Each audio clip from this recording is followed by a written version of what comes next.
மகனே மகளே திடன் கொண்டு சமாதானத்தோட போ என்று சொல்லி ஆண்டவராகிய இயேசு கிறிஸ்து இந்த பூமியிலே வாழ்ந்த பொழுது ஒரு ஸ்திரியை பார்த்து ஆண்டவர் சொன்னார். எனவே அதுதான் இந்த நாளிலே இந்த பிரசங்கத்துக்கான தலையங்கம். மகனே மகளே திடன் கொண்டு சமாதானத்தோடு போ.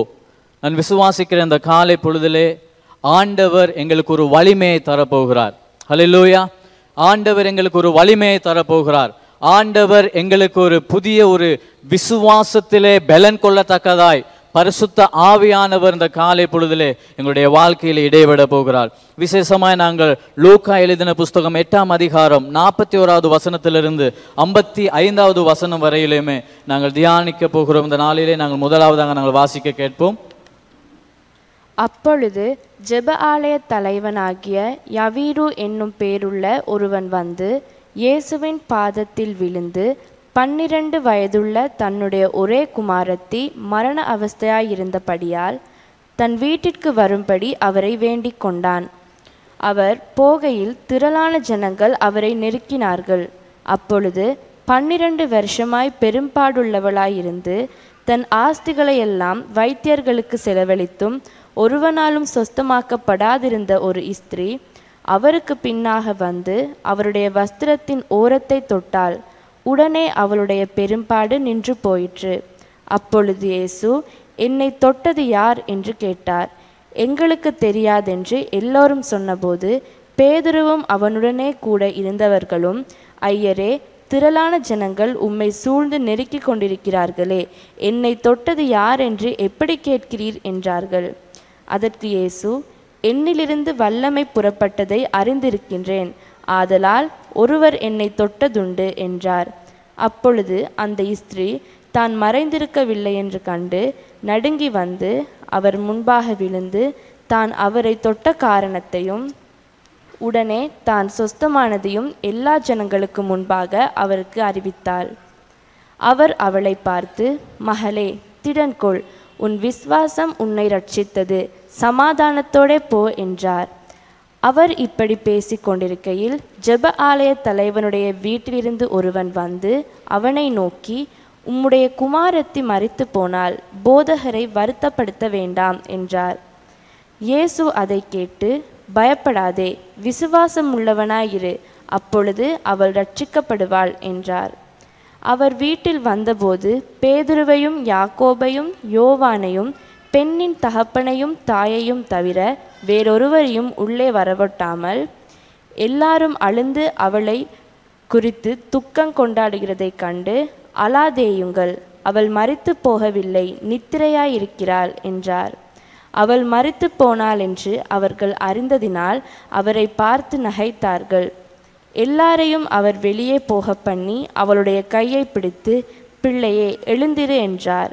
அப்பொழுது அவள் உயிர் திரும்ப வந்தது. உடனே அவள் எழுந்திருந்தாள். அவளுக்கு ஆகாரம் கொடுக்க கட்டளையிட்டார். ஆமேன், ஆமேன். இந்த இடத்திலே 2 விசுவாச நபர்களை குறித்து எங்களுக்கு காணக்கூடியதா இருக்கிறது. ஒன்று ஜெப ஆலய தலைவனாகிய யாவீர் என்கிற ஒரு மனுஷன். அந்த மனுஷனுடைய வீட்டில் ஒரு பிரச்சனை.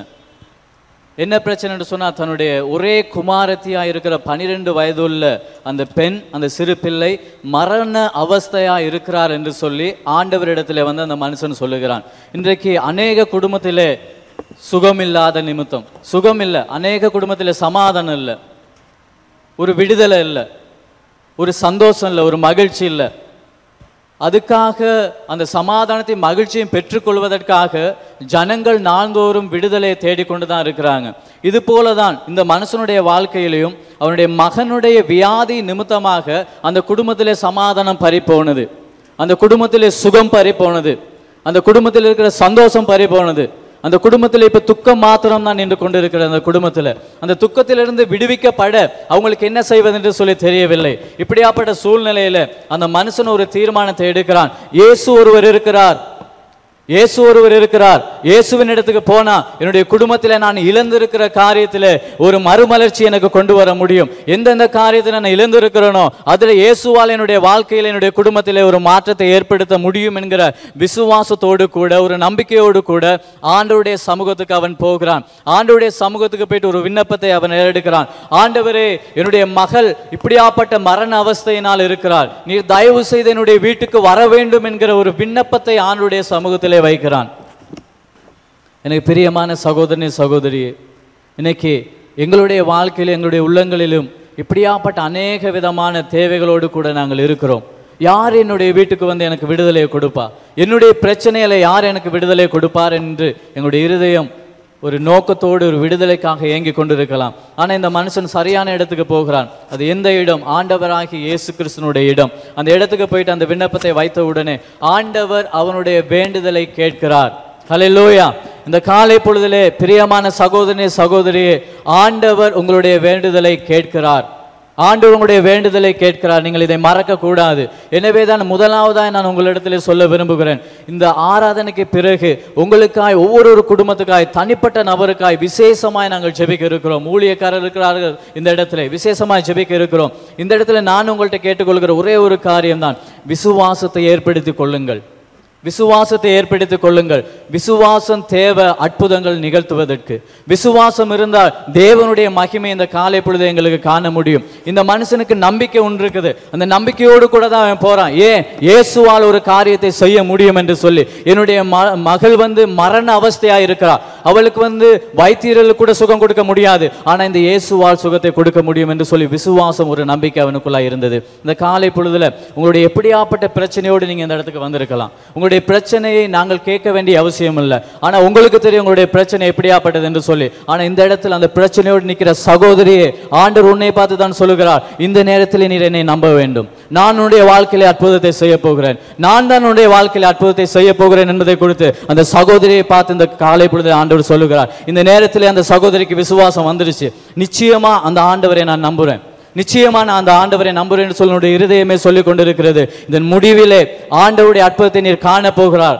ஆண்டவருடைய வாழ்க்கையிலே அற்புதத்தை செய்ய போகிறார் இயேசுவின் நாமத்தினாலே. எனவே உன்னுடைய நம்பிக்கை இன்னும் அனலாக மாற வேண்டும், உன்னுடைய விசுவாசம் இன்னும் வலிமையுள்ளதாய் மாற வேண்டும் என்பதை ஆண்டவர் இந்த காலை பொழுதிலே எதிர்பார்த்து கொண்டிருக்கிறார். இந்த மனிதன் ஆண்டவரை நம்பி போயிட்டு சொல்லுகிறான். ஆண்டவர் அவனுடைய வேண்டுதலை கேட்டவனாய் ஆண்டவர் அவனோடு வருவதற்கு ஆரம்பிக்கிறார் இந்த பயணத்தை. அவன் கேட்கிறான், ஆண்டவரே, என்னுடைய மகள் அவஸ்தையா இருக்கிறாள், நீர் என்னுடைய வீட்டுக்கு வர வேண்டும், நீர் என்னுடைய வீட்டுக்கு வர வேண்டும். இன்னைக்கு எத்தனை பேர் ஜெபம் பண்றீங்க, ஆண்டவரே நீ என்னுடைய குடும்பத்துக்கு வரணும்னு சொல்லிட்டு? எத்தனை பேர் ஜெபம் பண்றீங்க, நீர் என்னுடைய குடும்பத்துக்கு வரணும் ஆண்டவரே? இன்னைக்கு அநேகருடைய குடும்பத்திலே ஆண்டவர் இல்லை, அநேக குடும்பங்களிலே ஆண்டவர் இல்லை. அதனால தான் பலதரப்பட்ட பிரச்சனைகளுக்கு அவர்கள் முகம் கொடுக்கிறாங்க. ஆனா இந்த மனுஷன் கேட்கிறான், ஆண்டவரே நீர் என்னுடைய வீட்டுக்கு வர வேண்டும். அவன் எதற்காக வீட்டுக்கு அழைக்கிறான்? எதற்காக வீட்டுக்கு அழைக்கிறான்? மரண அவஸ்தை அந்த வீட்டிலே இருக்கிறது. யாருடைய வீட்டிலே சந்தோஷம் இல்ல, மரணத்தின் அவஸ்தை இருக்கிறது. எந்த சந்தர்ப்பத்திலே மரண ஓலம் கேட்கும் என்று சொல்லி அவனுக்கு தெரியாது. எந்த சந்தர்ப்பத்திலே அவன் நேசிக்கிற பிள்ளையை பிரிவான் என்று சொல்லி அவனுக்கு தெரியாது. எந்த சந்தர்ப்பத்தில் அவனுடைய இருதயத்திலே துக்கம் சூழ்ந்து கொள்ளும் என்று சொல்லி தெரியாது அவனுக்கு. எல்லா ரீதியிலுமே ஒரு இருள் சூழ்ந்த ஒரு நிலைமை, இருள் சூழ்ந்த ஒரு நிலையோடு கூட தான் அவன் ஆண்டவரிடத்தில் வருகிறான். வந்தவன் சொன்னது ஒரே ஒரு காரியம்தான், ஆண்டவரே நீர் என்னுடைய வீட்டுக்கு வர வேண்டும். ஹல்லேலூயா. ஆண்டவரே நீர் என்னுடைய வீட்டுக்கு வர வேண்டும். இந்த காலை பொழுதிலே விசுவாசத்தோடு சொல்லுங்க, ஆண்டவரே நீங்க என்னுடைய வாழ்க்கையில வர வேண்டும், நீங்க என்னுடைய வாழ்க்கையில வர வேண்டும், நீர் என்னுடைய வீட்டுக்குள்ள வர வேண்டும். இன்னைக்கு அநேகருடைய குடும்பங்களில் பலதரப்பட்ட பிரச்சனை, வீட்டில் சமாதானமே இல்லை, வீட்டில் சமாதானமே இல்லை, சந்தோஷம் இல்லை, துக்கம் பிரிவுகள் தான் அதிகமாக வீட்டில் இருக்கிறது. ஒரு ஆரம்பத்தை கண்ட சந்தோஷத்தை மறுபடியும் எப்பொழுது நாங்கள் காணுவோம், எங்களுடைய இருதயம் எப்பொழுது அந்த சமாதானத்தினால் நிரம்பும் என்று சொல்லி எதிர்பார்க்கிற இருதயங்கள் உண்டு. ஆனால் அந்த காலை பொழுதில் ஆண்டவருக்கு அந்த காரியத்தை செய்ய முடியும், ஆண்டவருக்கு அந்த காரியத்தை செய்ய முடியும். விசுவாசித்து நம்பிக்கையோடு கூட அந்த மனுஷன் கேட்ட உடனே ஆண்டவர் போகிறார். போகிற பொழுது ஒரே ஜனக்கூட்டம். உதாரணத்துக்கு நான் எடுத்துக்கொள்வோம்னு சொன்னால், கண்டி நகரத்துலேருந்து ஒரு வெளி இடத்துக்கு போகிறோன்னு சொன்னால் உடனே நினச்சோன்னுக்கு எங்களுக்கு போக முடியாது. ஏன் போக முடியாது? டிராஃபிக் உங்களுக்கு தெரியும், வாகன நெரிசல் சரியான மாய்க்க, பயங்கர டிராபிக், நினைச்ச உடனே அடுத்த நிமிஷத்துல எங்களுக்கு போக முடியாது. இங்கே வந்து சொல்ற மரண அவஸ்தை, என்னுடைய மகள் சாக போகிறாள், ஆண்டவரே நீங்க வர வேணும், நீங்க வந்தாதான் அவ சுகம் பெறுவாள்னு சொல்லி கூப்பிட்ட இவனுக்கு அவசரம், அந்த மனுஷனுக்கு அவசரம். அவனுடைய மகளை எப்படியாவது அவன் காப்பாற்றி கொள்ள வேண்டும், அந்த அவசரத்தோடு கூட இருக்கிறான். ஆனா ஆண்டவர் அதை கேட்டு உடனே போகிறார். ஆனா போகிற பொழுது என்ன நடக்குது? ஜனங்கள், அதிகமான ஜனங்கள் நெருக்குகிறார்கள். துரிதமாக அந்த இடத்துக்கு போக முடியவில்லை, கொஞ்சம் தாமதமாகுகிறது. துரிதமாக அந்த இடத்துக்கு போக முடியவில்லை, தாமதமாகுகிறது. தாமதமாக ஆக இந்த மனுஷனுடைய உள்ளம் எப்படியாக இருந்திருக்கும் என்று சொல்லி யோசிச்சு பாருங்க. யோசிச்சிருப்பான், என்னுடைய மகளை நான் எப்பொழுது இழந்து போகன்னு சொல்லி எனக்கு தெரியாது, எந்த சந்தர்ப்பத்தில் என்னுடைய வீட்டில் துக்கமான காரியங்கள் நடக்கும் என்று சொல்லி தெரியாது, என்னுடைய மகள் காப்பாற்றப்படுவாளா இல்லாட்டி அவள் மரித்து விடுவாளா என்கிற எண்ணத்தோடு கூட அவன் வேதனையோடு கூட அந்த கூட்டத்தில் நின்று கொண்டிருக்கலாம். அவனுக்கு அவசரம், ஆண்டவரே சீக்கிரம் நீங்க வரவேன். அவனுடைய உள்ள எந்த நேரம் சொல்லிக்கிட்டு இருக்கோம், ஆண்டவரே சீக்கிரமாய் நீர் வந்து என்னுடைய குடும்பத்துக்கு உதவி செய்ய வேண்டும், நீங்க சீக்கிரமா என்னுடைய குடும்பத்துக்கு வர வேண்டும், நீங்கள் சீக்கிரமா என்னுடைய குடும்பத்துக்கு வராவிட்டால் என்னுடைய குடும்பத்திலே பிரிவினைகள் ஏற்பட போகிறது, என்னுடைய குடும்பத்திலே மரணம் ஏற்பட போகிறது, என்னுடைய குடும்பத்திலே அழுகை ஏற்பட போகிறது, என்னுடைய குடும்பத்திலே சந்தோஷம் பறிப்போக போகிறது, என்னுடைய குடும்பத்திலே சமாதானம் இல்லாமல் போகிறது. எனவே நீங்கள் சீக்கிரமாய் வர வேண்டும் ஆண்டவரே என்கிற ஒரு எதிர்பார்ப்போடு கூட அவன் காத்து கொண்டு ஆண்டவரை நோக்கி பார்த்து கொண்டு இருக்கிறான். ஆனா போகிற பொழுது கொஞ்சம் தாமதத்தின் நிமித்தமாக இன்னொரு சம்பவமும் நடக்கிறது. போகிற வழியில இன்னொரு சம்பவம் நடக்குது. அது என்ன சம்பவம்? இன்னொரு ஸ்திரீ, ஒரு பெண், அவள் ஆண்டவர் இயேசு இப்படியாய் போகிறார் என்று சொல்லி கேள்விப்படுகிறாள். அவளுடைய வாழ்க்கையில் என்ன பிரச்சனை? 12 வருஷமா பெரும் பாடு, 12 வருஷமா பெரும் பாடு, சின்ன பாடு கொஞ்ச பாடு இல்லை, பெரிய பாடுன்னு சொல்லி வேதமே சொல்லுது. 12 வருஷமா, கிட்டத்தட்ட ஒரு வருஷத்தை 365 சொல்லி ஒரு வருஷத்துல பார்த்தா அதை 12 வருஷத்தா பெருக்கி பாருங்க, கிட்டத்தட்ட 4380 நாட்கள், 4380 நாட்கள் பெரும் பாடு அந்த ஸ்திரிக்கு. அந்த பாடுகள் இருந்து அவளுக்கு விடுதலையே இல்லை. அந்த 4380 நாட்கள்ல அவளுடைய சொத்து பத்தெல்லாம் அவ செலவழிச்சா, அவருடைய பணத்தெல்லாம் செலவழிச்சா, அவருடைய ஆஸ்தியெல்லாம் செலவழிச்சா, எல்லா வைத்தியர் இடத்துக்கும் போயிட்டு பார்த்தா. ஆனா யாராலையுமே அவளை சுகப்படுத்த முடியல. அந்த விரக்தியோடு கூட, அந்த வேதனையோடு கூட கடைசியா இயேசு போறாரு. அந்த இயேசுவின் இடத்துக்கு சரி போயிட்டு பார்ப்போம், என்னுடைய வாழ்க்கையில் இருக்கிற பெரிய பாடு நீங்குமா என்று சொல்லி ஒரு எண்ணத்தோடு கூட, ஒரு விசுவாசத்தோடு கூட அவ வர்றா. இயேசுவை காண்றா. இயேசுவை காண்ற பொழுது இயேசுவின் இடத்துல நெருங்கி போக முடியாது. ஏன்? அவ்வளோ ஜனங்கள் இயேசுவை நெருக்கி கொண்டு இருக்கிறார்கள். இவளுக்குள்ளாய் ஒரு தீர்மானம், எப்படி நான் இயேசு அண்டைக்கு போக போறேன், எப்படி நான் போறது, அவ்வளோ பெரிய தடைகள் இருக்கிறது இயேசு அண்டைக்கு போறதுக்கு, எப்படி நான் போறேன் அப்படின்னு சொல்லி யோசிச்சு கொண்டு இருக்கலாம். அவர் தீர்மானம் எடுக்கிறார். எப்படியாப்பட்ட நெரிசல் இருந்தாலும், ஜனங்கள் நெருக்கி கொண்டிருந்தாலும் அவளுடைய இருதயத்தில் அவர் ஒரு தீர்மானம் எடுக்கிறார். நான் இயேசுனுடைய வஸ்திரத்தின் ஓரத்தை எப்படியாச்சும் போயிட்டு நான் தொடுவேன். ஹல்லேலூயா! எப்படியாப்பட்ட ஒரு பிரயாசம், எப்படியாப்பட்ட ஒரு விசுவாசம் சொல்லி யோசிச்சு பாருங்க. வஸ்திரத்தை ஓரத்தை போயிட்டு நான் எப்படியாச்சும் தொடுவேன். ஒரு ஸ்திரி அவ்வளோ பெரிய நெரிசல்ல சொல்றா, எப்படியாச்சும் ஆண்டவரிடத்துல போயிட்டு நான் தொடுவேன் அவருடைய வஸ்திரத்தை. அவளுக்குள்ளாய் ஒரு விசுவாசம், அவளுக்குள்ளாய் ஒரு விசுவாசம் எழும்பினது. அவள் என்ன செய்றா? நெரிசலை பார்க்காமல், ஜனக்கூட்டங்களை பார்க்காமல் அவள் அந்த கூட்டத்துக்குள்ளாய் போகிறாள். ஆண்டவர் இயேசுவை நோக்கி போறா. போயிட்டு ஆண்டவர் இயேசுவை அவளுக்கு சரியா பார்க்கவும் முடியல. ஆனா அவருடைய வஸ்திரத்தின் ஓரத்தை எப்படியாச்சும் தொட்டுட்டா. போயிட்டு வஸ்திரத்தின் ஓரத்தை எப்படியாச்சும் தொட்டு, அவள் தொட்ட உடனே அவருடைய பெரும்பாடு நின்று போயிட்டு.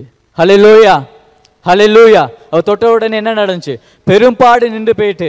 வஸ்திரமா அவளுக்கு சுகம் கொடுத்துச்சு. யோசிச்சு பாருங்க, இயேசு கிறிஸ்து வஸ்திரமா அவளுக்கு சுகம் கொடுச்சு, இல்லாட்டி அவளுடைய விசுவாசமா? என்ன சுகம் கொடுச்சு? வஸ்திரமா, விசுவாசமா?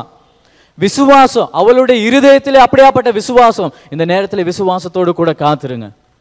மனுஷன் இல்ல, வஸ்திரம் இல்ல அற்புதங்களை செய்ய போறது. எந்த ஒரு வஸ்திரமும் மனுஷனாலும் அற்புதத்தை செய்ய முடியாது. ஆண்டவர் இயேசுவால தான் முடியும். ஆண்டவர் இயேசுவால செய்ய முடியும். ரெண்டாவது, உங்களுடைய விசுவாசத்தினால செய்ய முடியும். ஒருவன் வந்து சொல்றான், நீங்க வந்தாதான் என்னுடைய மகளுக்கு விடுதலை. இந்த ஸ்திரீ போயிட்டு சொல்றா, இல்ல நான் போவேன் விசுவாசத்தினால், நான் போயிட்டு நான் சுகத்தை பெற்றுக்கொள்வேன் என்று சொல்லி. இந்த சபையிலே 2 கூட்டமானவர்கள் இருக்கிறாங்க. ஒருவர் சொல்றாங்க, ஆண்டவரே என்னிடத்துக்கு வரணும், ஆண்டவரே வந்து எனக்கு சுகத்தை கொடுக்கணும், ஆண்டவரே நீர் வாரும் என்று சொல்லி காத்து கொண்டு இருக்கிறவங்க உண்டு. ஆண்டவரே வந்து கரங்களை வைக்கணும், ஆண்டவரே வந்து என்னுடைய குடும்பத்திலே கரங்களை வச்சு சுகப்படுத்தணும். ஆண்டவர் அந்த விசுவாசத்தையும் கனப்படுத்துகிறார். அதை ஆண்டவர் கனவீனப்படுத்த மாட்டார், அதையும் கனப்படுத்துகிறார். ஆனா இன்னொரு விசுவாசம் இருக்கிறது, இந்த பெண்ணுடைய விசுவாசம். இவருடைய விசுவாசம் எப்படியாப்பட்ட விசுவாசம்? நான் போவேன், நான் போயிட்டு ஆண்டவரை தொடுவேன். ஹல்லேலூயா! எத்தனை பேர் சொல்றீங்க? நான் போயிட்டு ஆண்டவரை தொடுவேன். என்னுடைய விசுவாசம் என்னுடைய வாழ்க்கையில இன்னைக்கு ரட்சிப்பை கொண்டு வர போகுது. ஹல்லேலூயா, ஹல்லேலூயா. விசுவாசத்தை வச்சுக்கொள்ளுங்க. ஆண்டவரே ஜெபத்தோடு கூட கேளுங்க. விசுவாசத்தை வர்த்திக்கப்படும், விசுவாசத்தை வர்த்திக்கப்படும். அற்புதங்களை செய்யும், அடையாளங்களை செய்யும். நிச்சயமாய் ஆண்டவருக்கு முடியும். ஆண்டவர் இயேசுவுக்கு முடியுமா? முடியாதா அற்புதங்களை செய்ய? அவருக்கு செய்ய முடியாத காரியம் ஒன்று இருக்குதா? இல்ல. அவருக்கு செய்ய முடியாது என்பது ஒன்றுமே இல்லை. எல்லாவற்றையும் செய்கிறவர். கடலை இரண்டாக பிரித்து ஜனங்களை வழிநடத்தின ஆண்டவர். உங்களுடைய வாழ்க்கையில் இருக்கிற முன்பதான் இருக்கிற தடைகளை ஆண்டவருக்கு பிரிக்க முடியாதுன்னு நினைக்கிறீங்களா? உங்களுடைய விசுவாசம் அவ்வளவு குறுகிய விசுவாசமா? உங்களுடைய விசுவாசம் அவருக்கு குறுகிய விசுவாசமா? இன்னைக்கு அநேகருடைய வாழ்க்கையில விசுவாசம் தனிந்து போய் கொண்டிருக்கிறது. நான் உதாரணத்துக்கு பாஸ்டர் யோகநாதன், பாஸ்டர் கோல்டன், அந்த காலகட்டத்தில் நீங்க போனீங்கன்னு சொன்னா அவங்களுடைய வாழ்க்கை விசுவாசம் தான், அவங்களுடைய பிரசங்கங்கள் விசுவாசம் தான். அவங்களுக்கு பெருசா வேற ஒண்ணுமே தெரியாது. ஆனா அவங்க என்னத்தினால அவங்களுடைய வாழ்க்கை நடத்தினாங்க? அவங்க விசுவாசத்தினாலே அவங்க ஜெயம் பெற்றாங்க. நம்பிக்கையினாலே அவங்க ஜெயம் பெற்றாங்க. அவங்களுக்கு சாதிக்க முடியாது என்று சொல்லி சரித்திரம் சொன்னது. ஆனா விசுவாசத்தினாலே அவங்க சாதிச்சு காமிச்சாங்க. விசுவாசம் சரித்திரத்தை மாற்றும். நீங்க எபிரேயர் 11வது அதிகாரத்துக்கு நீங்க போனீங்கன்னு சொன்னா விசுவாசத்தினாலே சிங்கங்களை ஜெயிச்சார்கள் என்று சொல்லி வேதத்தில் சொல்லப்பட்டிருக்கிறது. விசுவாசத்தினாலே கடல்களை பிரித்தார்கள் என்று சொல்லப்பட்டிருக்கிறது. விசுவாசத்தை குறித்து அதிகமாய் பேசிக் கொண்டிருக்கிறது. ஆனால் காலம் போக போக போக இந்த 21ஆம் நூற்றாண்டுக்கு நாம் கடந்து வந்தவனுக்கு இன்னைக்கு எங்களுடைய விசுவாசம் எந்த நிலைமைக்கு இருக்கிறது? இன்னைக்கு எங்களுடைய விசுவாசம் எந்த நிலைமைக்கு இருக்கிறது? உதாரணத்துக்கு மற்றவங்களை யோசிக்காம உங்களுடைய விசுவாசத்தை குறித்து நீங்க யோசிச்சு பாருங்க. ரட்சிக்கப்பட்ட புதுசுல உங்களுடைய விசுவாசம் எப்படி இருந்துச்சு? நீங்க ஆண்டவருடைய சமூகத்துக்கு வருகிற பொழுது எப்படி ஜெபிச்சு வந்தீங்க? என்னமாச்சும் ஒரு காரியத்துக்காக நீங்கள் ஜெபிக்கிற பொழுது நீங்க எப்படி ஜெபிச்சீங்க? ஆண்டவர் நிச்சயமா செய்வார். ஊழியக்கான இடத்துல போனப்ப எப்படி சொன்னீங்க? ஆண்டவர் நிச்சயமா செய்வார். இந்த காரியத்துக்காக ஜெபம் பண்ணுங்க, ஆண்டவரால் செய்ய முடியும் என்று சொன்னீங்க. ஆனா இன்னைக்கு அந்த விசுவாசம் உங்களுக்கு எங்க? ஏன் இன்னைக்கு உங்களுக்கு விசுவாசம் இல்லாமல் போனது? அந்த விசுவாசம் எங்க இன்னைக்கு? ஆண்டவர் மறுபடியும் சொல்லுகிறார், உன்னுடைய விசுவாசத்தை எடு, விசுவாசத்தை எடு, விசுவாசத்தினாலே கிரிகை நீ நடப்பிக்க வேண்டும் என்று சொல்லி. விசுவாசம் இல்லாமல் ஒன்றுமே எங்களுக்கு செய்ய முடியாது. விசுவாசம் இல்லாட்டி ஒன்றுமே செய்ய முடியாது. நீங்கள் இந்த லூக்கா 8வது அதிகாரத்தில் பார்த்தீங்கன்னு சொன்னால் அநேக அற்புதங்கள் நடக்குது. அந்த விதைக்கிற உவமைகளை குறித்து ஆண்டவர் சொல்றார். சில விதைகள் வழியருகே விதைக்கப்படுது. விதைக்கப்படுற நேரம் அவங்களுக்குள்ள விசுவாசம் இல்லை அந்த வார்த்தையை கேட்கறதுக்கு. விசுவாசம் இல்லாதபடினால என்ன செய்யலாம்? பிசாசானு உடனே அந்த வார்த்தைகள் என்ன செய்யறான்? எடுத்து போட்டுடுறான். நீங்க அதை வாட்சிங்கன்னு சொன்னா அதுல தெரியும். விசுவாசம் தேவை, தேவனுடைய வார்த்தைகளை விசுவாசிக்க. இந்த நாளிலே என்னுடைய வாழ்க்கையில என்னுடைய பிரச்சனைகளை ஆண்டவருக்கு தீர்க்க முடியும் என்கிற விசுவாசம் எனக்குள்ளாய் முதல்ல எழும்பணும். எனக்குள்ளாய் எழும்பணும். நான் நம்பணும் அதை ஆண்டவருக்கு செய்ய முடியும் என்று சொல்லி. அப்பதான் என்னுடைய வாழ்க்கையில நடக்கும் அற்புதங்கள். இந்த இடத்துல அந்த ஸ்திரியுடைய விசுவாசத்தை பாருங்க. நான் போவேன், போயிட்டு தொடுவேன் என்று சொல்லி விசுவாசிக்கிறேன். தொட்ட உடனே அந்த விசுவாசம் அவருடைய பெரும்பாடை நிறுத்தியது. ஹல்லேலூயா, ஹல்லேலூயா. அவருடைய விசுவாசம் பெரும்பாடை நிறுத்தியது. உங்களுடைய வாழ்க்கையில எத்தனை பேர் உங்களுடைய குடும்பத்தில் பெரும்பாடோடு இந்த குடும்பத்தை நடத்தி கொண்டு இருக்கிறீங்க? பிள்ளைகளை குறித்து பாடுகள், இல்லாட்டி கணவன் மனைவின் மத்தியில் பிரச்சனைகள், ஏதாகிலும் ஒரு பிரச்சனைகள், அது நிமித்தமாக அந்த காரியத்தை மறக்க முடியாமல் அது நிமித்தமாக சொல்லி சொல்லி பாடு, நாள்தோறும் சொல்லி சொல்லி இருதய ரீதியிலே காயப்பட்டு இருதயத்திலே அழுது கொண்டிருக்கிறவர்கள் உண்டு. இந்த காலை பொழுதிலே ஆண்டவர் எங்களுடைய இருதயத்தை சுகப்படுத்த போகிறார். எங்களுடைய வாழ்க்கையை ஆண்டவர் சுகப்படுத்த போகிறார். பெரும்பாடை நிறுத்த ஆண்டவருக்கு முடியும் என்பதை நீங்கள் நம்ப வேண்டும் பிரியமானவர்களே. ஆண்டவருக்கு முடியும் பெரும்பாடை நிறுத்த என்பதை நீங்கள் ஆண்டவரை நிச்சயமாய் நீங்கள் நம்ப வேண்டும். அவருக்கு என்னுடைய வாழ்க்கையில் இருக்கிற பெரும்பாடை நிறுத்த முடியும் என்பதை நீங்கள் நம்ப வேண்டும். சிலருடைய குடும்பத்தில் வியாதி நிமித்தமாக சந்தோஷம் இல்லை, ஒரு சுகம் இல்லை, மகிழ்ச்சி இல்லை. அந்த வியாதியை உங்களுடைய வாழ்க்கையில பாடாக மாறி இருக்கிறது. அந்த பாடை ஆண்டவர் இயேசுவுக்கு நிச்சயமாய் நிப்பாட்ட முடியும். அந்த பாடிலிருந்து உங்களுக்கு நிச்சயமாய் விடுதலை கொடுக்க முடியும் என்பதை ஆண்டவர் இந்த இடத்துல உறுதிப்படுத்துகிறார். இப்போ உடனே அந்த சுகம் ஆண்டவர் சொல்றார், என்னிடத்துல இருந்து வல்லமை புறப்பட்டுச்சு அப்படின்னு சொன்னவனுக்கு எல்லாரும் சொல்றாங்க, இவ்வளோ ஜனங்கள் நெருக்கி கொண்டு இருக்கிறாங்க, உங்களிடத்திலிருந்து வல்லமை புறப்பட்டு சொல்றீங்களே ஆண்டவர் என்று சொல்லிட்டு. இல்லை, ஆண்டவர் நிச்சயமா சொல்றாரு, இல்லை என்னிடத்திலிருந்து வல்லமை புறப்பட்டதை நான் உணர்ந்திருக்கிறேன் என்று சொல்லி. அந்த இடத்துல பெரிய குழப்பம் ஒன்று வந்துச்சு. குழப்பம் ஒன்று வந்தவனுக்கு அந்த ஸ்திரீ என்ன செய்றா? இதுக்கு மேலே எனக்கு மறந்திருக்க முடியாது, இதுக்கு மேலே எனக்கு மறைஞ்சிருக்க முடியாதுன்னு சொல்லி முன்பதாக நான் ஆண்டவரை எதற்காக தொட்டேன் என்கிற காரணத்தை அவள் சொல்லுகிறாள். ஹல்லேலூயா. இன்னைக்கு ஆண்டவர் உங்களுடைய வாழ்க்கையிலே எந்த காரியத்திலே அற்புதத்தை செய்ய வேண்டும் என்று சொல்லி இந்த பிரசங்கத்தில் நேரத்திலே இந்த வார்த்தையை தியானிக்கிற நேரத்தில் நீங்க தீர்மானம் பண்ணிக்கொள்ளுங்க. நீங்க தீர்மானம் பண்ணுங்க, எந்த காரியத்திலே எந்த காரணத்திலே ஆண்டவர் உங்களுக்கு அற்புதத்தை செய்ய வேண்டும். கடைசியாக நாங்கள் முன்பதாக வந்து நாங்கள் ஜெபிக்க போறோம். அந்த சந்தர்ப்பத்தில் நீங்க ஜெபிக்கணுங்கிறக்காக ஜெபம் பண்ணுங்க அப்படின்ட்டு வராதீங்க. தயவு செய்து எந்த காரணம், இந்த ஸ்திரி வந்து ஆண்டவர் இடத்துக்கு போனதுக்கு ஒரு காரணம் உண்டு. என்ன காரணம்? 12 வருஷம் ஆஸ்தி போச்சு, பணம் போச்சு, எல்லாமே போயிருச்சு, பாடுகள் நிக்கல, அது அப்படியே தான் நிக்குது. அவ இயேசுவை விசுவாசத்தை நம்பினா. அந்த காரணத்தின் நிமித்தமாக ஆண்டவருடைய சமூகத்துக்கு போனா, ஆண்டவரே எனக்கு இந்த காரியத்திலே நீங்கள் சுகத்தை தர வேண்டும் என்று சொல்லி. எனவே பிரியமான சகோதரனே சகோதரியே, இந்த காலை பொழுதிலே எந்த காரியத்திலே ஆண்டவர் உங்களுடைய வாழ்க்கையிலே அற்புதங்களை செய்ய வேண்டும் என்பதை நீங்க இந்த நேரத்தில் நியமிச்சு கொள்ளுங்க. ஜெபத்தோடு கூட இருங்க. ஆண்டவரே இந்த காரியத்தில் நீங்க எனக்கு அற்புதத்தை செய்யணும். என்னுடைய வியாதி நீங்கவே மாட்டேங்குது, எத்தனையோ டாக்டரை போய் நான் பார்த்துட்டேன், ஆனால் எனக்கு விடுதலை இல்லை.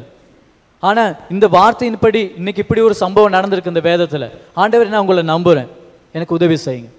இல்லாட்டி என்னுடைய குடும்பத்தில் நான் என்னமாச்சும் ஒரு காரியத்தை முன்னோக்கி அடுத்த கட்டத்துக்கு நான் போகணும்னு சொல்லி நினைக்கிறேன், ஆனால் எனக்கு அது முடியாமல் இருக்குது, நான் அதில் தோல்வி அடைகிறேன், தோல்வி அடைஞ்சு தான் போகிறேன். ஆனால் நான் விசுவாசிக்கிறேன், ஆண்டவர் இடத்துக்கு நான் வருகிறேன். ஆண்டவர் இந்த தோல்வியை கடந்து ஒரு வெற்றிக்குள்ளாய் போகிறதுக்கு நீங்கள் எனக்கு உதவி செய்யுங்க. இந்த தோல்வியை சந்திச்சு என்னுடைய வாழ்க்கையில் ஒரு பாடாய் மாறிடுச்சு. திரும்ப எதையுமே போய்ட்டு எனக்கு செய்யறதுக்கு விருப்பம் இல்லை. இல்லாட்டி பிள்ளைகளுடைய வாழ்க்கையை குறித்து, இல்லாட்டி வேற என்னமாச்சும் ஒரு காரியங்களை குறித்து, உங்களுடைய குடும்பத்தில் இருக்கிற பிரச்சனைகளை குறித்து தொடர்ந்து நான் சமாதானத்தை எதிர்பார்க்கிறேன், ஆனால் எனக்கு அது கிடைக்கவே மாட்டேங்குது. இப்படியாப்பட்ட பிரச்சனைகள் இருக்கிறீங்களா? ஜெபத்தோடு கூட இருங்க. ஜெபத்தோடு கூட இருந்த ஆண்டவரிடத்துல ஜெபம் பண்ணுங்க. ஆண்டவரே இதுதான் என்னுடைய காரியம், இந்த நாளிலே இந்த காரியத்திலே நீர் அந்த 12 வயதுள்ள 12 வருஷம் பெரும்பாடுள்ள அந்த ஸ்திரியுடைய வாழ்க்கையில் அற்புதத்தை செய்ய முடியும் என்று சொன்னா, என்னுடைய வாழ்க்கையில நீங்க உங்களுக்கு அற்புதத்தை செய்ய முடியும். ஹல்லேலூயா. செய்ய முடியுமா? முடியாதா? நிச்சயமாய் ஆண்டவருக்கு செய்ய முடியும். அந்த ஸ்திரி வந்து என்ன சொல்ற, ஆண்டவரே என்னுடைய வாழ்க்கையில 12 வருஷம் பெரும்பாடு இருந்துச்சு, என்னுடைய ஆஸ்தி சொத்து பற்றி எல்லாத்தையும் நான் செலவழித்தேன், வைத்திய இடத்துல போனேன், யாருக்குமே சுகப்படுத்த முடியலை. இந்த காரியத்தின் மொத்தம் நீங்கள் இப்படி போறீங்கன்னு சொல்லி கேள்விப்பட்டேன், நான் உங்களை வந்து தொட்டேன், நான் சுகத்தை பெற்றுக்கொண்டேன் அப்படின்னு சொல்லி எல்லா ஜனங்களுக்கு முன்பதாக வந்து அவ அறிக்கை பண்ணி சொல்றா, ஆண்டவரே நீங்க தான் அந்த பெரும்பாடை நீக்கினீங்கள் என்று சொல்லி. அதை சொல்லி முடிச்ச உடனே ஆண்டவர் அந்த ஸ்திரியை பார்த்து ஒரு வார்த்தை சொன்னான். ஆண்டவர் சொன்னார், 47வது வசனம், 47 48, அவர் அவளை பார்த்து மகளே திடன்கொள் அப்படின்னு சொன்ன. அவ சொல்றா, 4380 நாட்கள்ல உன்னுடைய சரீரத்தில் இருக்கிற பலன் எல்லாம் போயிருச்சு. 4380 நாட்கள், 12 வருஷம் பெரும்பாடு, உன்னுடைய சரீரத்திலே வலிமை குறைந்து விட்டது. ஆனா இப்பொழுது உன்னுடைய விசுவாசம் உன்னுடைய சரீரத்துக்கு ஒரு வலிமையை கொண்டு வந்திருக்கிறது. எனவே ஆண்டவர் சொல்கிறார், திடன்கொள்.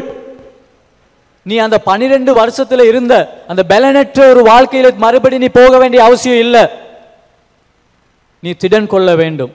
அவன் ஆண்டவர் சொல்றார், மகளே திடன் கொள். உரிமையோடு சொல்றார், என் மகளே நீ திடன் கொள்ள வேண்டும் என்று சொல்லி. இந்த காலை பொழுதுல மகனே மகளே ஆண்டவர் உங்களை பார்த்து சொல்லுகிறார், நீங்க பிரச்சனை, உங்களுடைய பிரச்சனையை பார்த்து ஆண்டவர் சொல்கிறார், நீங்க பிரச்சனையோடு வாழலாம். ஆண்டவர் உங்களை பார்த்து சொல்றார், மகனே நீ திடன் கொள்ள வேண்டும், நீ வலிமை உள்ளவனாய் நீ மாற வேண்டும், அந்த வலிமையை நான் உனக்கு தருகிறேன் என்பதை ஆண்டவர் இந்த காலை பொழுதில் சொல்லுகிறார். அந்த வலிமை மகளே நான் உனக்கு தருகிறேன் என்று சொல்லி ஆண்டவர் இந்த காலை பொழுதில் சொல்லுகிறார். அடுத்து ஆண்டவர் சொல்றார், உன்னுடைய விசுவாசம் உன்னை ரட்சித்தது. பக்கத்துல உங்களை பார்த்து கேளுங்க, உங்களுக்கு விசுவாசம் இருக்குதா? விசுவாசம் இருந்தா ரட்சிப்பு உங்களுக்கு வரும். ஹல்லேலூயா. விசுவாசம் இருந்தா உங்களுக்கு ரட்சிப்பு வரும். ரட்சிப்புன்னு சொன்னா நாங்க நினைக்கிறோம், பிற மதத்திலிருந்து ஆண்டவர் இயேசு கிறிஸ்துவை ஏற்றுக்கொண்டவனுக்கு, ஆண்டவர் இயேசு கிறிஸ்துவை ஏற்றுக்கொண்டவனுக்கு ரட்சிப்புன்னு சொல்றோமே, அந்த ரட்சிப்புன்னு சொல்றோம். ரட்சிப்பு என்று தமிழ்ல சரியான கருத்து விடுதலை. என்னமாச்சும் ஒரு காரியத்தில் நீங்கள் கட்டப்பட்டு அடிமைப்பட்டு இருக்கிறீங்களா, இல்லாட்டி சோகத்தில் இருக்கிறீங்களா, துன்பத்தில் இருக்கிறீங்களா, ஆண்டவர் உங்களுக்கு விடுதலை தரப்போறாரு. ஆண்டவர் உங்களுக்கு விடுதலை தரப்போறாரு. இந்த விடுதலை எப்படி கொண்டு வருமா? உன்னுடைய விசுவாசம் உனக்கு விடுதலை கொண்டு வரும். இந்த காலை பொழுதிலே என்னுடைய வியாதியை ஆண்டவருக்கு சுகப்படுத்த முடியும், அதை நான் நம்புறேன்னு சொல்லி விசுவாசிச்சா ஆண்டவர் நிச்சயமா சுகப்படுத்த போறாரு. இத்தனை வருஷமா எனக்கு பிள்ளையே இல்லை, நான் நம்புறேன் என்னுடைய கற்பத்தை ஆண்டவருக்கு திறக்க முடியும் என்று சொல்லி, என்னுடைய அடைப்பட்டு இருக்கிற கற்பத்தை ஆண்டவர் இயேசுவுக்கு திறக்க முடியும் என்று சொல்லி நான் விசுவாசித்தா ஆண்டவர் இந்த காலை பொழுதில் திறக்க முடியும். ஆண்டவர் அந்த காரியத்தில் அற்புதத்தை செய்ய முடியும். ஹல்லேலூயா. முடியுமா? முடியாதா? ஆண்டவருக்கு அற்புதத்தை செய்ய முடியும். என்னுடைய குடும்பத்தில் சந்தோஷமே இல்லை, சமாதானத்தை காணவே முடியல. ஆண்டவரே, எனக்கு தேவை சமாதானம் என்னுடைய குடும்பத்துக்கு. நான் உங்களை விசுவாசிக்கிறேன். எப்படியாப்பட்ட என்னுடைய கணவன் எப்படியாப்பட்ட பிரச்சனை பண்ணாலும், என்னுடைய மனைவி எப்படியாப்பட்ட பிரச்சனை பண்ணாலும், என்னுடைய பிள்ளைகள் எப்படியாப்பட்ட பிரச்சனை பண்ணாலும், எங்களுடைய குடும்பத்திலே நாலாபகட்டும் அடிப்படைகள் முரண்பாடுகள் இருந்தாலும் அவை எல்லாவற்றையும் நீக்கி எங்களுடைய குடும்பத்திலே ஒரு ஒற்றுமையும் சமாதானத்தையும் உங்களுக்கு தர முடியும் என்பதை ஆண்டவரே நான் விசுவாசிக்கிறேன் என்று சொல்லி நீங்கள் விசுவாசித்தால் ஆண்டவருக்கு உங்களுடைய வாழ்க்கையில் அற்புதங்களை செய்ய முடியும். நிச்சயமாய் ஆண்டவருக்கு செய்ய முடியும். ஆண்டவர் என்ன சொல்ற, உன்னுடைய விசுவாசம் உன்னை ரட்சித்தது. ஆண்டவர் சொல்றார், சமாதானத்தோட போ. ஆண்டவர் கொடுத்த வார்த்தை அதுதான். 4380 நாட்கள் சமாதானத்தை இழந்த ஒரு பெண்ணை பார்த்து ஆண்டவர் சொல்லுகிறார், நீ இனிமேல் சமாதானத்தோடு கூட வாழு என்று சொல்லுகிறார் ஆண்டவர். அவளுக்கு எந்த வயது கட்டத்தில் அந்த வியாதி வந்தது என்று சொல்லி சரியா இந்த இடத்துல சொல்லப்படலை. ஆனா 12 வருஷம் வாழ்க்கையில நடுப்பகுதி என்று சொல்லி வச்சுக்கொள்வோமே. உதாரணத்துக்கு சொல்லுமே, 25 வயசுல இருந்து 37 வயசு அறுதி, 25 வயசுல இருந்து 37 வயசு அறுதி அவருடைய வாழ்க்கையில சமாதானம் இல்லை. ஏன் சமாதானம் இல்லை? அவருடைய வாழ்க்கையில இருந்து பெரும் பாடு. அவ அதை நினைச்சு வேதனையோடு கூட தான் இருந்தா. அதை நினைச்சு அழுது கொண்டு இருந்தா. அவ அப்படி நினைச்சு வேதனையோடு அழுது கொண்டு இருக்கிற பொழுது அவருடைய வாழ்க்கைக்கு எப்படி சமாதானம் வர முடியும்? சமாதானம் வர முடியுமா? முடியாது. அவருடைய பணத்தினால் அந்த சமாதானத்தை பெற்றுக்கொள்ளலான்னு நினைச்சா, அவருடைய ஆஸ்தியினால் அந்த சமாதானத்தை பெற்றுக்கொள்ளலான்னு நினைச்சா, அதெல்லாம் செலவழிச்சா பெற்றுக்கொள்றதுக்கு. அதனாலே ஒன்றுமே செய்ய முடியல. யோசிச்சு பாருங்க, எப்படியாப்பட்ட ஒரு வேதனைக்குரிய ஒரு வாழ்க்கை, கண்ணீருக்குரிய ஒரு வாழ்க்கை. ஆனா அந்த 4380 நாட்கள் பாடை நீக்க ஒரே ஒரு கடவுளால் மாத்திரம்தான் முடிந்தது. அதுதான் உங்களுக்காகவும் எனக்காகவும் சிலுவையிலே அறையப்பட்ட அந்த ஆண்டவர் இயேசுவுக்கு முடியுமானதாக இருந்தது. அந்த ஆண்டவர் இயேசு இந்த காலை பொழுதிலே உங்களை பார்த்து சொல்லுகிறார், இந்த இடத்துலேருந்து நீ போகிற பொழுது சமாதானத்தோடு கூட தான் நீ போகணும். நீ சமாதானத்தோடு கூட தான் நீ போகணும். என் மகனே மகளே, உன்னுடைய இருதயத்தை சமாதானம் நிரப்ப வேண்டும் என்பதை ஆண்டவர் எதிர்பார்க்கிறார். நான் உணர்றேன், அநேகருடைய வாழ்க்கையில் சமாதானம் இல்லை. நீங்கள் இந்த வார்த்தையை பிரசங்கிக்கிற பொழுதே நீங்கள் சொல்கிறீங்க, இதை நான் பெற்றுக்கொள்ள விரும்புகிறேன் என்று சொல்லி உங்களுடைய இருதயம் ஆண்டவரை நோக்கி பார்த்து கொண்டு இருக்கிறது. சிலர் உணர்றீங்க, சில ஸ்திரீகள் இருக்கீங்க, என்னுடைய வேதனையை எனக்கு தாங்க முடியல, அழனும் போல இருக்குன்னு சொல்லிட்டு நீங்கள் உள்ளுக்கு அழுகிறீங்க. உள்ளுக்கு நீங்கள் வேதனையோடு கூட மிகுந்த வேதனை, அந்த வேதனை இப்பொழுது உங்களுக்கு அதிகமாய் தோன்றுகிறது. இந்த காலை பொழுதுல ஸ்திரியை ஆண்டவர் உன்னை நோக்கி பார்க்கிறார். ஸ்திரியை உன்னை ஆண்டவர் நோக்கி பார்க்கிறார். மகளே, ஆண்டவர் உன்னை நோக்கி சொல்ற வார்த்தை தான், நான் உன்னுடைய தகப்பனா இருக்கிறேன் என்று சொல்லி ஆண்டவர் சொல்லுகிறார். நான் உன்னுடைய தகப்பனா இருக்கிறேன் என்று சொல்லுகிறார். நீ இப்பொழுதே உன்னுடைய உள்ளத்திலே பயங்கர வேதனையோடு கூட இருக்கிறாய். உன்னுடைய குடும்பத்திலே பிரச்சனை, நீ எதிர்பார்த்திருக்கிற சமாதானம் உனக்கிட்ட இல்லை. நீ சில காலம் சமாதானத்தோடு வாழ்ந்து கொண்டு வந்த, உன்னுடைய பிள்ளையோடு சமாதானத்தோடு கூட வாழ்ந்த, ஏதோ ஒரு வகையில் பிசாசானவன் உன்னுடைய குடும்பத்திலே சமாதானத்தை கெடுக்கும்படியாக சில தீமையான காரியங்களை விதைத்து விட்டான். அது நிமித்தமாக உன்னுடைய சமாதானத்தை நீ இழந்து விட்டாய். நீ அந்த சமாதானத்தை இழந்து விட்டால் அந்த ஸ்திரிக்கு தெரிகிறது ஆண்டவர் பேசுகிற காரியம், அதை எனக்கு தான் ஆண்டவர் சொல்லுகிறார் என்று சொல்லி அந்த சமாதானத்தை நீ இழந்து நிற்கிறாய். நீ இந்த நேரத்தில், இந்த காலை பொழுதிலே நீ ஆண்டவருடைய சமூகத்திலே நோக்கி காத்து கொண்டிரு. ஆண்டவர் நிச்சயமாய் பிசாசானவனால் விதைக்கப்பட்ட அந்த கலையை ஆண்டவர் எடுக்க போகிறார். அந்த காலை பொழுதிலே அந்த கலையை எடுத்து இழந்து போன அந்த சமாதானத்தை ஆண்டவர் இந்த குடும்பத்துக்கு தரப்போகிறார். அந்த சமாதானத்தை ஆண்டவர் இந்த காலை பொழுதில் தரப்போகிறார். ஆண்டவர் மருக சகோதரியே, ஆண்டவர் உன்னை பார்த்து சொல்லுகிறார், என் மகளே, நீ சமாதானத்தை பெற்றுக்கொள் என்பதை ஆண்டவர் சொல்லுகிறார். நீ சமாதானத்தை பெற்றுக்கொள் என்பதை ஆண்டவர் சொல்லுகிறார். நீ கலங்காத. உன்னுடைய இருதயத்தில் இருக்கிற கண்ணீரை நான் காண்கிறேன். மனுஷன் பார்க்கிற விதமாய் நான் உன்னை பார்ப்பதில்லை, நான் உன்னுடைய இருதயத்தை பார்க்கிறேன் என்பதை ஆண்டவர் சொல்லுகிறார். உன்னுடைய பிரச்சனை இன்னும் உன்னுடைய குடும்பத்தில் இருக்கிற சிலருக்கு கூட தெரியாது. உன்னுடைய குடும்பத்தில் நீ இழந்திருக்கிற சமாதானத்தை இன்னும் உன்னுடைய குடும்பத்தில் இருக்கிறவங்களுக்கு கூட நீ சொல்லில்லை. ஆனா இதை எப்படி சொல்வது என்று சொல்லி நீ தடுமாறி கொண்டிருக்கிறாய். நீ சொல்ல வேண்டிய அவசியமே இல்லை. நீ அந்த பிரச்சனை யாரிடத்திலும் சொல்ல வேண்டிய அவசியமே இல்லை. நீ சொல்ல ஆண்டவரிடத்தில். இந்த காலை பொழுதில் ஆண்டவரிடத்தில் நீ சொல். ஆண்டவர் நிச்சயமாய் உனக்கு சமாதானத்தை ஆண்டவர் கொடுக்க போகிறார். ஆண்டவர் இந்த ஸ்திரியோடு கதைச்சு கொண்டிருக்கிற பொழுது முதலாவது யாரு ஆண்டவரிடத்துக்கு வந்தது? யாவீர் என்கிற அந்த மனுஷன் தான் வந்தான். எதுக்காக வந்தான்? அவனுடைய பிள்ளை சுகம் பெறணும் என்பதற்காக வந்தான். ஆனால் நேரம் ஆயிடுச்சு, ரொம்ப நேரம் ஆயிடுச்சு. ஏன் நேரம் ஆயிடுச்சு?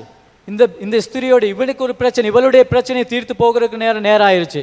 இப்போ அவன் காலையிலேருந்து ஆண்டவரிடத்தில் வந்து காத்திருக்கிறான். அவனுடைய மகளுக்காய் அவன் தேவனுடைய சமூகத்தில் வந்து காத்திருக்கிறான். என்னுடைய மகளை எனக்கு பிரிய முடியாது, என்னுடைய மகளை எனக்கு பிரிய முடியாது. எனக்கு ஒரே ஒரு மகள், அவளை எனக்கு பிரிய முடியாது. அவள் மரண அவஸ்தைப்படுறா, அதை எனக்கு பார்க்க முடியலை, அதை எனக்கு பார்த்து கொண்டு இருக்க முடியலை. ஆண்டவரே வரணும்னு சொல்லிட்டு ஆண்டவரிடத்திலே காத்திருக்கிறான் போகாமல்.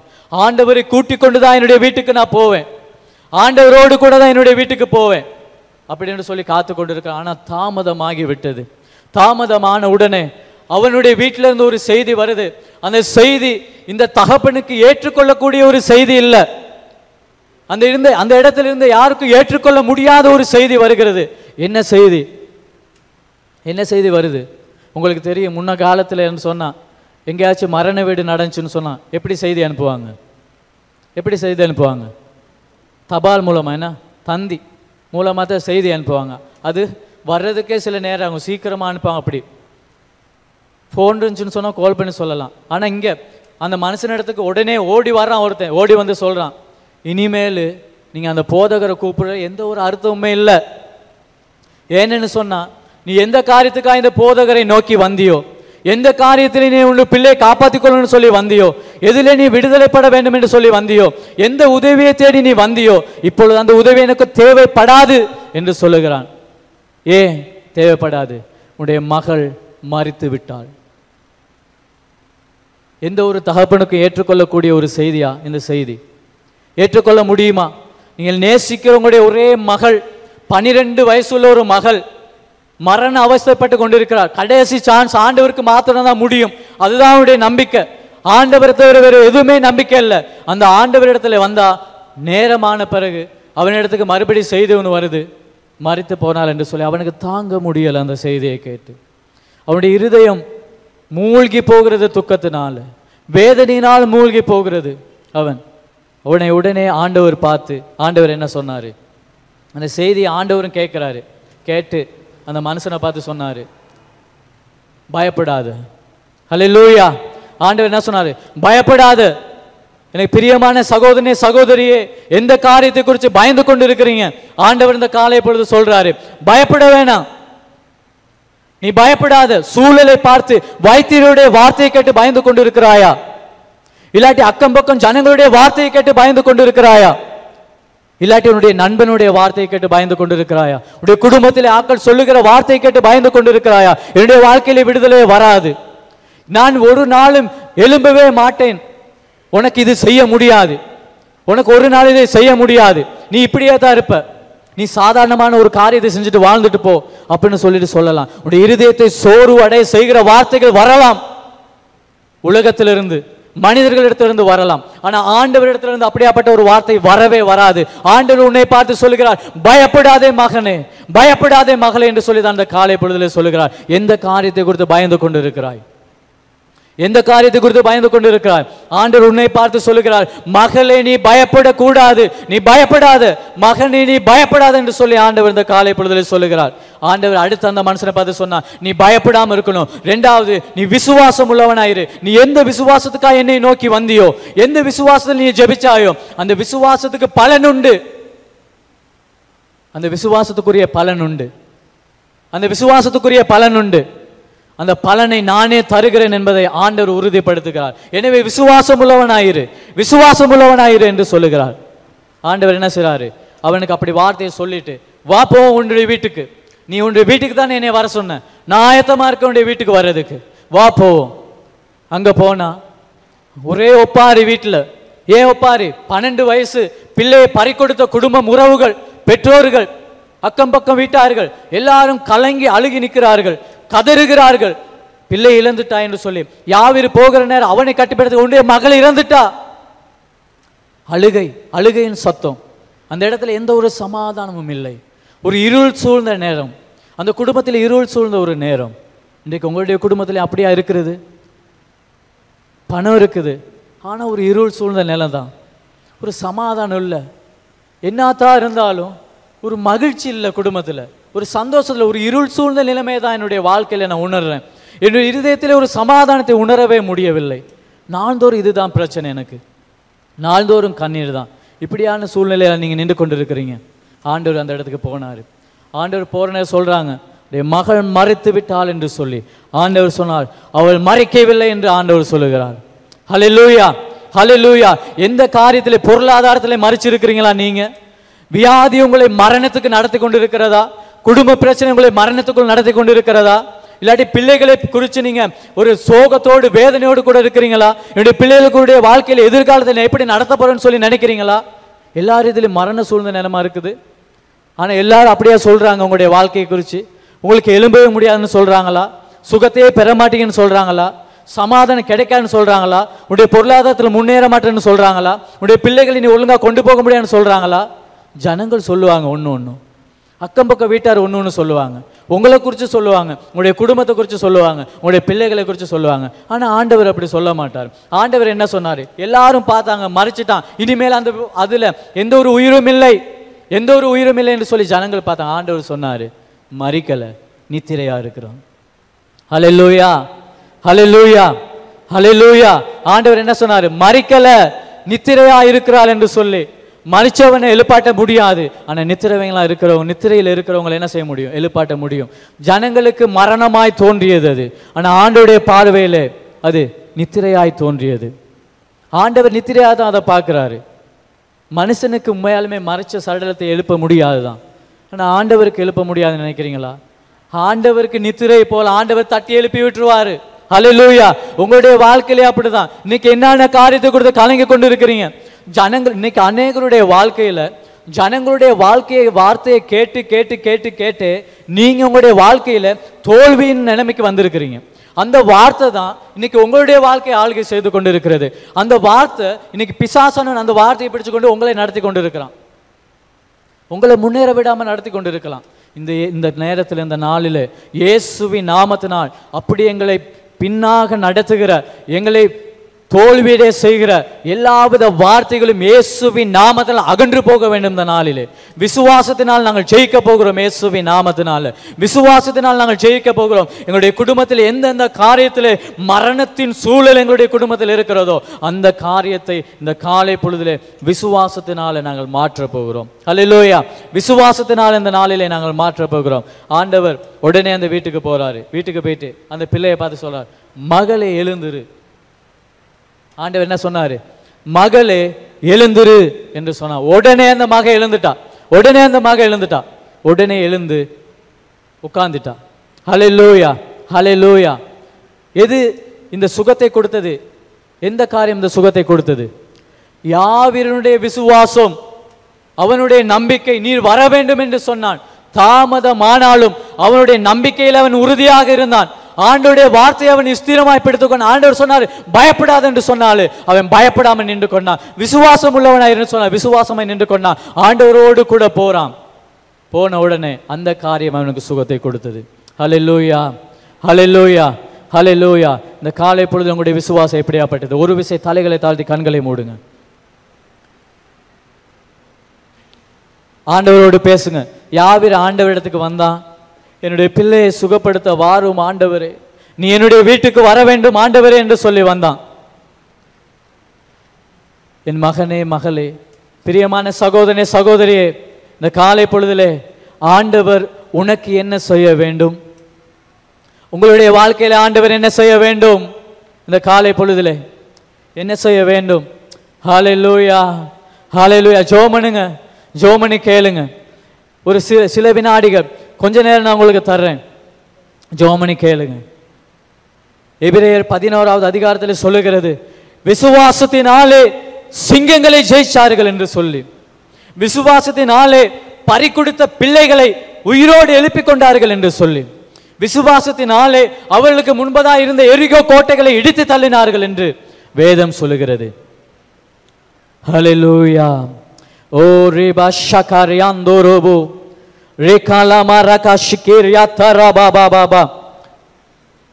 கண்ணீரை துடைக்கும்படி ஆண்டவர் அருகிலே வருகிறார். ஆண்டவர் உங்களுடைய ஆவிக்குரிய கண்களை திறக்க போகிறார்.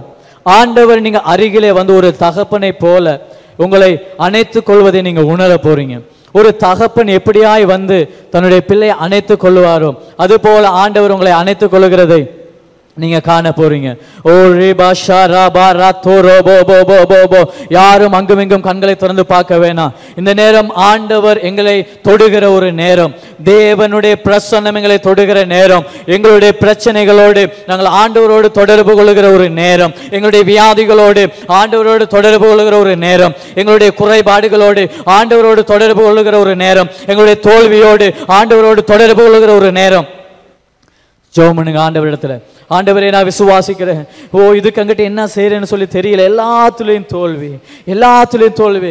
எனக்கு ஆசை முன்னேறி போகணும்னு சொல்லி என்னுடைய இருதயம் விரும்புது, ஆனா எனக்கு முடியாம இருக்கிறது. வேதம் சொல்லுகிறது, பலன் உள்ளவனாய் இருந்தாலும் பலன் அற்றவனாய் இருந்தாலும் உதவிகள் செய்கிறது ஆண்டவருக்கு லேசான காரியம் என்று சொல்லி. ஹல்லேலூயா. ரீபா ஷாரா காரா பா பா பா பா பா பா பா பா ரியாந்தா ராமா ஷாலா காரா பா பா பா பா பா. ஆண்டவர் உங்களுடைய சமூகத்துக்கு வருகிறார், உங்கள் இடத்துக்கு ஆண்டவர் வருகிறார். உங்களுடைய பிரச்சனையோடு கூட நீங்க இருக்கிற உங்களுடைய உள்ளத்தை ஆண்டவர் காண்கிறார், உங்களுடைய இருதயத்தை காண்கிறார். மகளே மகளே மகளே, நான் உனக்கு துணை நிற்கிறேன் என்று ஆண்டவர் சொல்லுகிறார். மகளே, நான் உனக்கு துணை நிற்கிறேன், நான் உனக்கு துணை நிற்கிறேன், நான் உனக்கு துணை நிற்கிறேன். ஓ நீ அழிந்து போவதில்லை, நீ அழிந்து போவதில்லை, நீ வாழ்வாய், நீ வாழ்வாய், நீ வாழ்வாய். உனக்கு சமாதானம் வரும், உன்னுடைய வாழ்க்கையிலே சமாதானம் வரும். ரியாந்தாரா பாஷாகாரா பா பா பா பா பா பா ஓரே காலாமாரா பாஷாகாரா பா பா பா பா பா. ஹல்லேலூயா ஹல்லேலூயா ஹல்லேலூயா ஹல்லேலூயா ஹல்லேலூயா. நன்றி நன்றி நன்றி நன்றி நன்றி இயேசுவே, உங்களுக்கு நன்றி.